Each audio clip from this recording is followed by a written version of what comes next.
요하를 걷는 수나라 병사가 압도적인 숫자로 반격을 시도하니 고구려의 피해도 만만치 않았다.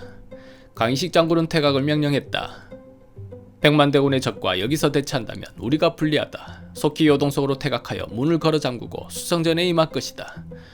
수나라 군대가 요동성을 향하자 강희식 장군은 부하 장수들과 함께 수성의 의지를 다지고 있었다. 아주 그냥 새까맣게 몰려오는구나. 하지만 내가 죽을지언정 이 요동성을 뺏기지는 않을 것이다. 수양제가 명하였다. 우리는 100만 대군이다. 계책이고 뭐고 할 것 없이 곧바로 진격하여 요동성과 그 주위 성들을 모조리 함락하라. 이때 자장군 우문술이 간하였다. 요동성을 향하는 길은 험합니다. 황제께서는 안전하게 후방에서 군을 지휘하시는 것이 좋겠습니다. 수양제는 고개를 저었다. 너희들은 어리석고 계책이 짧아 믿음이 가지 않는다. 내가 직접 전장을 지휘해야 할 것이다. 우문술이 물러서지 않고 말하였다. 말씀하신 것처럼 우리 군사의 숫자가 압도적이라 그냥 지나만 가도 성은 함락될 것입니다. 하지만 우리 수나라는 이곳 고구려의 모든 병력과 물자를 총동원하여 궁궐은 텅 비어 있습니다. 만약 황제께서 먼 곳에 있다 하여 불손한 무리들이 반란이라도 일으킨다면 그땐 어찌하시겠습니까? 또한 육군은 수군과의 긴밀한 협조와 발빠른 지휘가 있어야 합니다. 황제께서는 저 작은 요동성에 시선을 뺏기지 마시고 후방에서 큰 흐름을 지휘해 주십시오. 수양제는 고개를 끄덕였다. 듣고 보니 그 말이 옳구나. 그렇다면 그대들이 주도하여 저 요동 방어성들을 함락하되 전에 말했다시피 모든 상황을 독자적으로 판단하여 움직이지 말고 일일이 나한테 보고하고 허락받아 움직이도록 하라. 크시면 받들겠사옵니다. 우문술은 곧바로 총공격을 명하였다. 우리는 통일제국을 이룩한 백전의 용사들이다. 그때 우리가 넘나들고 함락시켰던 성들에 비하면 저 요동성은 얼마나 작은 성인가. 해가 지기 전에 성을 함락하고 저녁은 성 안에서 고구려의 미녀들과 함께 즐기자꾸나. 그 말에 수나라 병사들이 큰 함성을 내지르며 성을 공격하였다. 요동성을 지키던 강희식 장군이 명하였다. 두려워 말라. 우리 성은 단단하고 무기도 충분하다. 화살을 쏘아 저들의 기세를 꺾어라. 고구려군이 화살을 비처럼 쏘아대니 수나라 대병들이 주춤하였다. 게다가 성 앞에는 해자가 있어 성을 넘을 사다리가 되기가 너무나 어려웠다. 진격하지 못하고 우왕좌왕하다 쏟아지는 화살에 죽어나가는 군사가 헤아릴 수 없이 많았으니 첫 싸움에서 크게 패한 우문술이 우선 군사를 후퇴시키고 전열을 가다듬었다. 작다고 무시했지만 매섭기가 번갔구나. 오늘 밤은 군사를 쉬게 하고 내일 다시 공격할 것이다. 하지만 며칠을 공격해도 성을 함락하지 못했고 수나라 군사들의 피해만 늘어난다. 우중문이 말했다. 황제 폐하께 지금 상황을 알려야 하지 않겠습니까? 그렇군. 모든 순간 모든 상황을 일일이 보고하고 지시받으라 했으니 나 이거 참. 우문술은 병사 하나를 불러 지금의 상황과 군의 배치 상황을 글과 그림을 그려 수양제에게 알렸다. 수양제는 경로하였다. 이런 멍청한 것들 누가 진영을 이따위로 하여 공격한단 말인가. 이러니 내가 직접 가야 되는 것이다. 떠날 채비를 하라.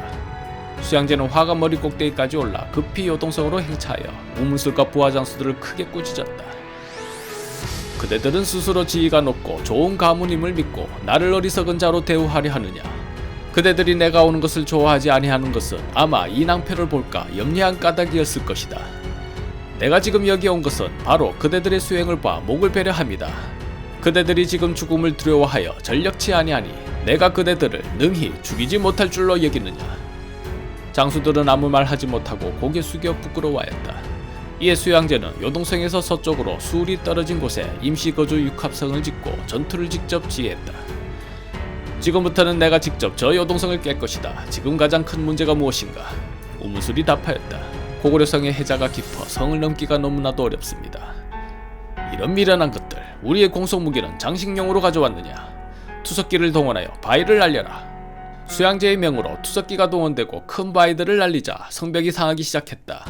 고구려 화살병들이 두려워하며 공격을 못하자 수양제가 명을 내렸다. 이때다. 운제를 동원하여 공격하고 성벽을 넘어라. 수양제의 전술도 빈틈없었다. 하지만 강희식 장군 또한 공속무기에 미리 대비하고 있었다. 세네를 쏘아 운제의 병사들을 저격하라. 수양제가 명하였다. 소차를 출격하여 성의 높이만큼 올라간 상태에서 저격병들을 공격하라. 됐다. 고구려 군사들의 화살이 눈에 띄게 줄었다. 성문 앞에 다리를 연결하고 충차를 출격하여 성문을 파괴하라. 충차가 이르자 강희식 장군이 급하게 명하였다. 성문이 뚫려서는 안된다. 기름을 붓고 불화살을 쏘아 충차를 불태워라. 치열한 싸움은 밤낮으로 계속되었다. 수양제의 전술은 훌륭했지만 고구려의 성벽은 높고 단단했다. 반나듯이 공격하고 또 공격했지만 성은 함락되지 않았다. 무엇보다 죽음을 두려워하지 않고 싸우는 고구려군의 용맹함에 수양제는 혀를 내두르며 말했다. 내가 전쟁에서 산전수전 다 겪고 보았고 수많은 강적들을 만나 승리하지 못한 적이 없었는데 저런 용맹한 군사는 처음 보는구나. 성 또한 작다 생각했지만 투석기로 바위를 날려도 충차로 찔러도 도무지 무너지지가 않는구나. 지금 다른 성들은 어찌 되어 간다더냐. 우문술이 대답하였다. 요동 방어성의 성들 중 함락된 곳이 한 곳도 없다 합니다. 수양제는 얼굴을 찌푸렸다.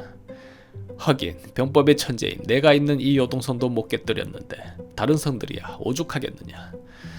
곧 장마철이 시작된다. 비가 온다면 우리 군은 생각도 하기 싫을 만큼 끔찍한 상황에 처하게 된다. 큰일이로구나. 우장군 우중문이 말했다. 수군은 벌써 평양성의 해안가에 도착했을 것입니다. 우리도 빨리 요동 방어성을 뚫고 평양성으로 진격하여 수군과 함께 공격해야 할 텐데 안타까운 일입니다. 한참 생각하던 수양제가 이윽고 고개를 끄덕이더니 결론을 내렸다. 우리는 백만대군이다. 요동에 묶여서 시간을 끌 필요 없다. 우중문은 지금 즉시 정예중 정예만을 가력 뽑아 30만 별동대를 준비하라. 우중문이 물었다. 30만 정예병을 어찌하시려고 합니까? 평양성을 향하여 직공할 것이다. 나머지 군사들은 요동 방어성들을 모두 에워싸 포위하고 고립시킨다. 그 사이 우리 정예 부대들이 수군과 더불어 평양성을 깨는 것이다. 장수들이 감탄하며 말했다. 황제폐하의 지혜는 그 넓고 깊음이 바다와 같사옵니다. 잊었느냐? 남평법의 천재다. 이에 30만 별동대는 평양성을 향하였다. 지휘관은 우중문으로 하였다. 그런데 우중문은 신속한 행군을 위해 병참을 붙이지 않고 무기와 백일치의 식량을 병사 개개인이 들고 가게 하였다. 그 무게가 살인적인 무게였으니 가는 도중 지쳐 쓰러지는 병사가 있는가 하면 급기야 생명과 같은 식량을 몰래 버리기에 이르렀다. 이윽고 남아하던 수나라군이 압록강에 이르렀을 때 건너편에는 고구려 군사가 대비하고 있었다. 압록강 방어선을 지키고 있던 고구려군의 수장은 다름 아닌 을지문덕 장군이었다. 을지문덕 장군이 수나라 군사들에게 호통쳤다. 나는 너희들이 이곳에 이르리라 생각하고 미리 대비하고 있었다. 내가 있는 한 너희들은 한 놈도 살아 돌아가지 못할 것이다. 우중문이 부하 장수들에게 물었다. 적의 숫자는 얼마나 되느냐? 약 3만 정도가 될 것이라 파악합니다. 3만이라 우리는 정예중 정예만 뽑아 30만이다. 성도 아니고 이른 평지에서 우리가 10배나 많으니 그냥 지나가도 이길싸움이다. 우리는 지체할 시간이 없다. 그대로 밀고 들어가 평양성 앞에 이르도록 하라. 수나라 군사들은 강을 건널 부교를 설치하고 그대로 밀고 들어갔다. 고구려 군사들은 활을 쏘며 수나라 선봉병사들을 크게 상하게 하였다. 그러나 워낙 많은 군대가 밀고 들어가니 이윽고 두 나라 군사들의 진영이 맞붙게 되었다. 을지문덕 장군이 나서 말했다. 누가 이곳의 대장이냐? 병사들을 상하게 할 것 없이 나와 겨루 결판을 내자. 우중문은 콧방귀를 뀌었다. 한시가 급한데 너 따위와 놀아줄 시간이 어디 있느냐. 그리고 우리 황제께서는 고구려 장군의 1대1 대결을 절대로 응하지 말라 당부하셨다. 을지문덕은 싸움을 받아주지 않자 군사들을 격려하여 전투에 임했지만 워낙 병력 규모의 차이가 커서 물러나야 했다. 안되겠다. 전군 퇴각하라. 그렇게 퇴각하다 을지문덕이 돌려 말머리를 돌리더니 다시 싸움을 걸었다. 이렇게 싸우고 물러나고 싸우고 물러나기를 반복하니 별동대의 진군은 더뎌졌고 식량마저 떨어져 먹을 것이 없을 지경에 이르렀다. 우중문이 걱정하며 말했다. 조금만 더 가면 평양성인데 식량이 모두 떨어지고 을지문덕의 군대는 아직 버티며 막고 있으니 이를 어찌한단 말인가. 그렇게 걱정하고 있는데 불련 을지문덕 장군이 수나라 진영에 찾아왔다. 우중문은 눈을 씻고 의심하며 보았으나 분명 을지문덕이었다. 을지문덕 장군은 항복을 청하였다. 너는 버텨봐야 이길 승산이 없음을 나는 알고 있소이다. 나는 본래 수나라를 동경해왔습니다. 이에 항복을 청하니 받아주시기 바랍니다. 우중문은 믿기지 않았다. 그리고 의심하였다. 한참 우리를 약올리며 시간을 끌더니 갑자기 항복이라고. 내가 그 말을 믿을 것 같으냐. 그리고 좌우를 꾸짖어 명하였다. 저놈을 끌어다 목을 베어라. 그 목을 황제께 바칠 것이다. 그러자 우문술이 나서 말렸다. 항복하는 적장의 목을 벤다면 물러설 곳이 없는 고구려는 앞으로 죽기로 싸울 것입니다. 요동성에서 겪어보지 않았습니까? 고구려군이 죽을 각오로 싸우면 어떻게 되는지. 우중문이 요동성의 매서움을 잊을 리 없었다. 이 언뜻 죽이지 못하고 도부수를 물렸다. 그래도 의심을 거둘 수는 없었다. 황제께서는 모든 순간 모든 상황을 우리가 판단하여 움직이지 말고 일일이 보고하고 지시받으라 하셨습니다. 내 황제께 사람을 보내 저자의 처분을 기다릴 것입니다. 얼마 후 이와 같은 보고를 받은 수양제는 격노하였다. 이런 멍청한 것들 같으니라고 지금 평양성에 하루빨리 진격해야 하는 것이 급선무인 상황에 이런 간단한 일조차 나한테 물어본단 말이냐. 당장 돌아가 을지문덕의 목을 베고 평양성으로 진격하라 전하라.